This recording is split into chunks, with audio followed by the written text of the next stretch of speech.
ఇప్పుడే country delight యాప్ని download చేసుకోండి. Download the country delight app now. నమస్తే, welcome to Suman TV. Surrogacy పేరుతో ఎలాంటి దందాలు జరిగాయో మనం చూసాం. Srishti fertility centre doctor Namrata surrogacy అని పేరు చెప్పి, సరోగసి లేదు ఏం లేదు, కేవలం డబ్బు మీద యావతో, డబ్బు పిచ్చితో అమ్మతనాన్ని అంగట్లో అమ్మేసుకుని లక్షలు కోట్ల రూపాయలు దోచేసుకున్న పరిస్థితుంది. ఆ నమ్రతను పోలీసులు అరెస్ట్ చేశారు. ఈ ఉదంతం వెలుగులోకి వచ్చిన తర్వాత అసలు ఎలా జరుగుతోంది ఇదంతా?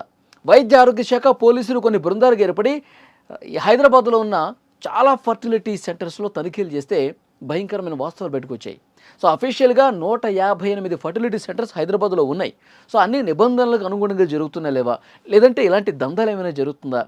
క్షుణ్ణంగా తనిఖీలు చేస్తే కొన్ని వాస్తవాలు, కఠోర నిజాలు బయటకు వచ్చినాయండి.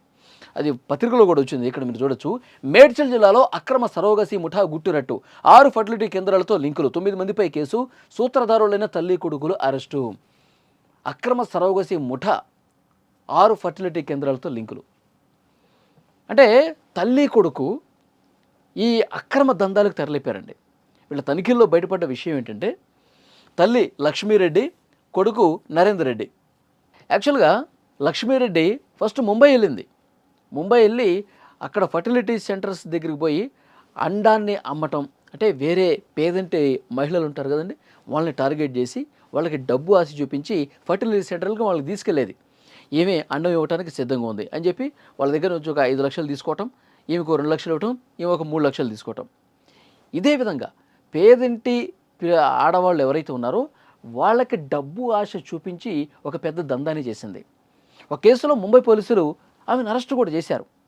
ఆమె ఆంధ్రప్రదేశ్ పల్నాడు జిల్లాకు సంబంధించిన మహిళ. ఆమె ముంబై పోయి అక్కడ దందా చేస్తే అక్కడ అరెస్ట్ చేసి పోలీసులు జైల్లో పెట్టారు. తర్వాత బయటకు వచ్చిన తర్వాత హైదరాబాద్లో మకాం పెట్టింది. హైదరాబాదు సుచిత్రాలో న్యూ మాణిక్య నగర్ అంట, అక్కడ మకాం పెట్టింది. అక్కడ ఒక ఫ్లాట్ తీసుకున్నారు. అక్కడ అంటే ఏజెంట్లుగా ఒక్కొక్క రాష్ట్రంలో ఒకళ్ళని పెట్టి పెద్ద తతంగమే నడిపించింది లక్ష్మీరెడ్డి. వారి కుమారుడు నరేందర్ రెడ్డి జేఎన్టీయూలో ఇంజనీరింగ్ చేశాడు. అతను ప్రధాన ఏజెంట్ అనమాట. కొడుకే ప్రధాన ఏజెంట్గా ఉండి అతని కింద ఒక 3-4 పెట్టుకొని ఇక్కడ తెలంగాణలో ఒకళ్ళని, ఆంధ్రప్రదేశ్లో ఒకళ్ళని, కర్ణాటకలో ఒకళ్ళని, తమిళనాడులో ఒకళ్ళని, ఈ విధంగా ఏజెంట్లు పెట్టి పేదింటి వాళ్ళని టార్గెట్ చేయటం. ఎవరైతే డబ్బు అవసరం ఉందో, ఎవరికైతే ఇప్పుడు అవసరంగా వాళ్ళ ఫ్యామిలీలో ఒక 4-5 లక్షల రూపాయలు వైద్యం కోసం అవసరం అనుకోండి, సో అలాంటి అవసరాలని క్యాష్ చేసుకుని ఈ విధంగా ఫర్టిలిటీ సెంటర్లతో హైదరాబాద్లో ఉన్న 9 ఫర్టిలిటీ సెంటర్స్తో వాళ్ళు లింకులు పెట్టుకొని, ఎస్ మా దగ్గర ఒక పేదింటి మహిళ ఉంది, ఆమె సరోగసికి ఒప్పుకుంది, మీరు ఎంత ఇస్తారు చెప్పండి అని నేరుగా ఆ ఫర్టిలిటీ సెంటర్ దగ్గరికి పోయి బేరాలు ఆడుకుంటారు. ఈ పేదింటి వాళ్ళకి డబ్బు అవసరం. సో ఈమెమో, ఈ లక్ష్మీరెడ్డి అనేమో డబ్బు సంపాదించాలనే ఆశ. సో దీంతో నిబంధనలు పూర్తిగా తొంగలు తొక్కేసి కేవలం డబ్బు కోసం మాత్రమే అండాలు అమ్మటం, సరోగసి పేరుతో, అద్దె గర్భం పేరుతో ఈ విధంగా దందాలు చేయటం చాలా క్లియర్గా అర్థమైపోతుంది. పోలీసులు ఈ వాస్తవాలన్నీ చూశాక, అంటే ఈ కొన్ని 5 సంవత్సరాల కాలంలో 100 మందికి పైగా ఈ సరోగసి పేరుతో మోసాలు చేసి కోట్ల రూపాయలు దండుకున్నారు. ఎంత దారుణం చూడండి. అది అంటే కేవలం ఇదేంటంటే డబ్బు సంపాదించాలి, ఏది చేసినా సరే, ఏమి చేసినా మాకు డబ్బే కావాలి అన్న ధోరణితో.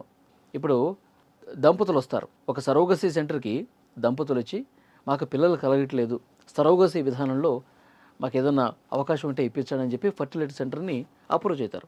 ఆ ఫర్టిలిటీ సెంటర్ వాళ్ళు ఏం చేస్తారు, డైరెక్ట్గా లక్ష్మీరెడ్డికి ఫోన్ చేస్తారు. ఎస్ ఒక క్లయింట్ వచ్చారు, సరోగసి కావాలంటున్నారు, అద్దె గర్భం చేసే మహిళలు ఎవరైనా ఉన్నారా అంటే అప్పుడు వాళ్ళు స్టార్ట్ చేస్తారు. 4 రాష్ట్రాల్లో ఏజెంట్లు ఉన్నారు కదా, వాళ్ళకి అదే పని. మీరు అద్దె గర్భం ద్వారా వేరే కుటుంబానికి మీరు పిల్లవాడిని కనిస్తే మీకు 5 లక్షలు వస్తాయి, ఈ విధంగా బేరాలు ఆడతారు. సరే 5 లక్షలు వస్తాయి కదా అని ఒక ఆశతో పేదింటి బిడ్డలు, ఆడబిడ్డలు వీళ్ళతో కాంటాక్ట్లోకి అయి ఫర్టిలిటీ సెంటర్కి వెళ్తారు. కానీ ఆ దంపతులు ఎవరైతే పిల్లలు కావాలని వచ్చారో వాళ్ళ దగ్గర నుంచి 30-40 లక్షల రూపాయలు వసూలు చేస్తారు. మరి అద్దె గర్భం కోసం ఈ పేదింటి ఆడపిల్లకి 3-4 లక్షలు ఇస్తారు.